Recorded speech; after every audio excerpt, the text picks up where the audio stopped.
Good morning, everyone. Good morning from the Rocky Mountains. It is Monday. My goodness, already the end of April, the end of National Poetry Month, which we started this before Poetry Month, but how perfect that we've been having almost a poem a day to celebrate a beautiful month that those of us who like to write poetry love, but also those of us who just want to be inspired in creative ways. Poetry gets to the heart of things. Hello, my sweet sister, Annie. Oh my goodness, I haven't seen you forever. And my sweet fiance, Michael. So good to see you over the mountain. We're going to go ahead and start off our hashtag Be Home Together session. And I'm going to invite all of us just to take a nice deep breath to get us started off. And just an audible sigh. It just drops us out of our heads and into where we can feel our heart, into ourselves. And sweet Annie, I would love to have you on as an interviewer sometime soon, like to interview you. I can't do that today, but let's arrange that. I'd love to have you on all the way over in Nigeria. Man, it would be awesome to have you. So good to see you, my sister from another mister. All right, so let's take another deep breath. I just got so excited to see a friend I haven't seen in forever. Take a nice deep breath.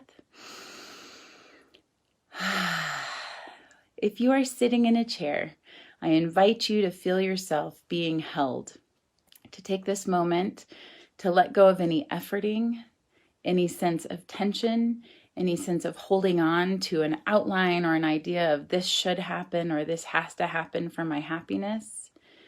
To feel yourself being held in a way that you can just set everything down and take this moment to experience presence, to experience the gift of this present moment and the peace that is right here for all of us in this moment exactly as it is. I invite you to continue with your breath, and you can close your eyes if you'd like to. I'm going to walk us through what we talk about each day. The 3 points we return to in a sense of experience being at home and to feel yourself at home in yourself in this moment. So I invite you to close your eyes. Take another deep breath. You can put your hands over your heart if that helps you to stay in yourself rather than distracted by your thoughts. Or you can drop your arms by your side. And if you're standing like me, you can feel held by feeling your feet being held by the floor that you're standing on, the ground that you're on, the ground of your being. So continue with your breath, and I'm going to walk us through. I belong here. I belong here in this moment exactly as it is. I belong here in myself exactly as I am in this moment. No change required. I belong here in the relationships that I am in this moment, on our beautiful planet as it is in this moment. I belong here. I am ready. I am ready for what I have to face this hour, this day, this week, the rest of this month, and moving forward. I am ready for what is actually mine, and I am ready to let go of what is not mine. I am ready to let go of my attachment to how things have to be for me to be happy, that is my struggle, and I am ready to let go of that struggle. I am not alone. I am not alone because right where I am, love is closer to me than my very own breath. Love, the source of that still small voice, is always guiding me into the next right step, right where I am in this moment. I am not alone because right now, all over the world, I have the ability to connect to the humanity that I am a part of, to the family that I have at this time on this planet, this community that is bigger than just those who I know. I am not alone. I belong here. I am ready. I am not alone. I invite you to take just a nice breath and let whatever is true about that for you to just sink in and take root. as we move into the poem that I have to share with you. Good morning, Angela and Allison and Brady and Gary. Thank you for joining. Debbie, so nice to see you here. So the poem I have for today is very short, and it's from a book called, oh my goodness, all of a sudden I had it out. The Power of Presence, I think. The Gift of Presence, Power of Presence. I quote from this, I read poems from this book a lot. So yes, it's The Power of Presence, I believe.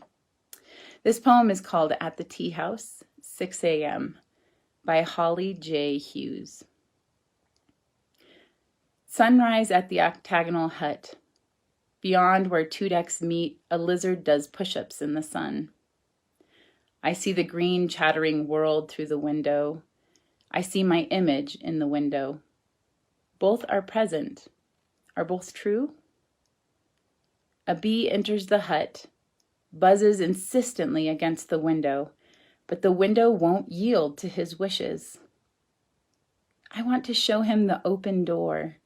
Say, this world through the glass is only an illusion, but I don't. How long will he hurl himself against the dusty glass? How long will we believe we are not free? Sunrise at the octagonal hut. Beyond where two decks meet, a lizard does push-ups in the sun. I see the green chattering world through the window. I see my image in the window.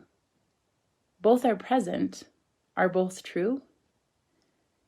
A bee enters the hut, buzzes insistently against the window, but the window won't yield to his wishes. I want to show him the open door. Say, this world through the glass is only an illusion, but I don't.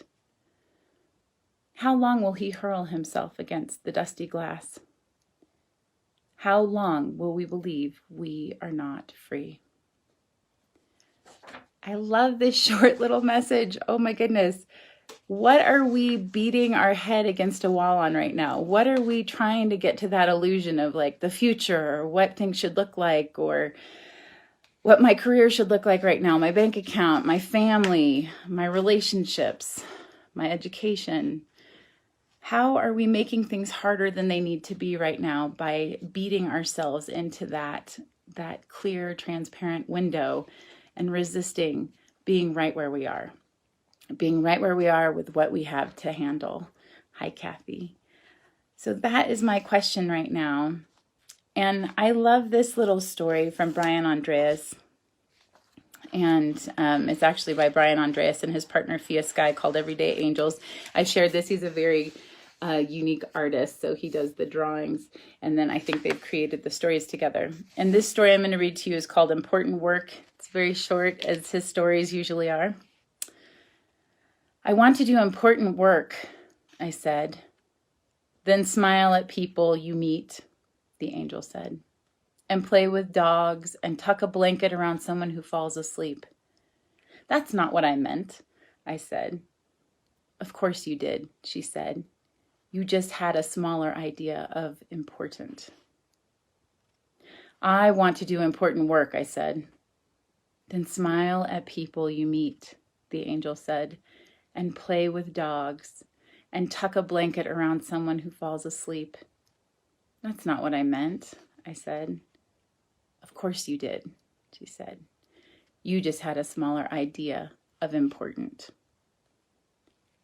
May we remember the little things that can get us out of that rut of beating ourselves into that glass window, like the bee in the poem.